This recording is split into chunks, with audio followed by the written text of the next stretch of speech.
So today I'm going to discuss with you guys the biggest fallacy there is in cricket, and that is technique.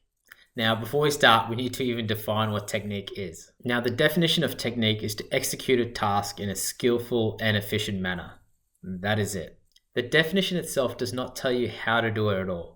All it says is you have to do the task skillfully and efficiently. What that means is that you're just executing your skill the way you want. So if you're trying to hit a cover drive, you're doing that 9 out of 10 times.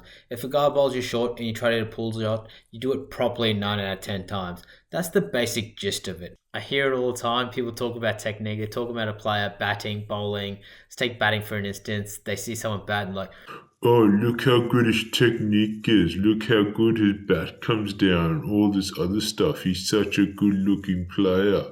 it doesn't really matter. It doesn't matter how you get that stuff done. All that matters is that you're executing the skill properly.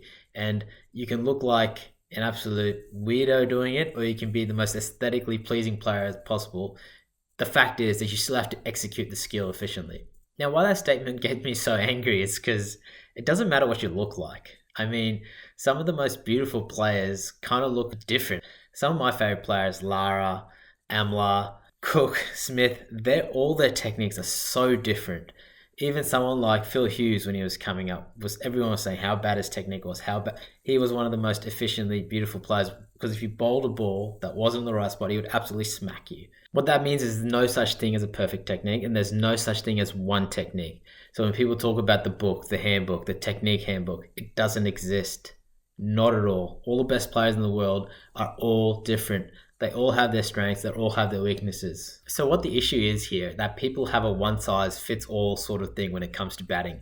And that cannot be done. Everyone's different. The way their bat comes down is different. Their body shapes are different. What their strengths and weaknesses are, as I already said, are different. So you have to work with the individual.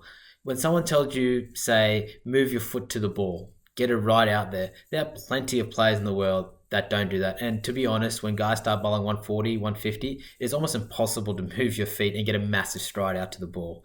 So guys do other things with their techniques, put their head towards the ball, weight distribution. I'll talk about this stuff later on, but at the moment, all you need to realize is that one thing does not work for everyone. Same thing applies for bowling. Everyone's going to have slight differences in their actions, where their front arm goes, how it comes down.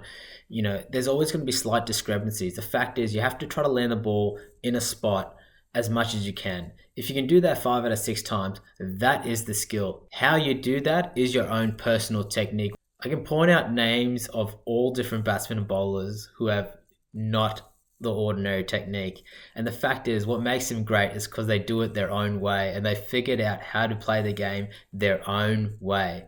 And that is the one thing that I would tell any young aspiring cricketer to do, is to take little bits and pieces, try out as much as you want, but figure out your own way to do things. Now, the reason I'm saying all this and I'm so passionate about it is because I want all the young aspiring cricketers to express themselves and be themselves, to understand that you don't have to live by a textbook to be successful. You can do things a certain way, things that aren't regular, that people don't necessarily agree with. But at the end of the day, if you're performing and doing the skill right more consistently than not, you are winning the battle. That is the most important thing. So as a batsman, if the ball is hitting the middle of your bat more times than not, how you're doing that is the technique. And the same thing with bowling. If you're landing your ball, if you're doing that skill over and over again, and you have the control to do that, both even when you're having variations of bowling, as a spinner, you might want to throw it up a little bit more, bowl a flatter one, whatever it may be, that is the skill in itself. And how you're doing that is the technique. There's no one fits all. I'll say it again, there's no one fits all. So do it your own way. Don't be afraid to look stupid at all either, because when you do these things, you're going to fail. You're going to do stuff that doesn't look right. You're going to get out in the nets. But as long as you're doing it and working at it and figuring out what works for you, that is the most important thing. So I'll leave this with you. Don't be the next best Ricky Ponting, Brian Lara, or Virat Kohli. Be the next best you, because I promise you, all those guys did it their own way, and there's a reason why they're so good.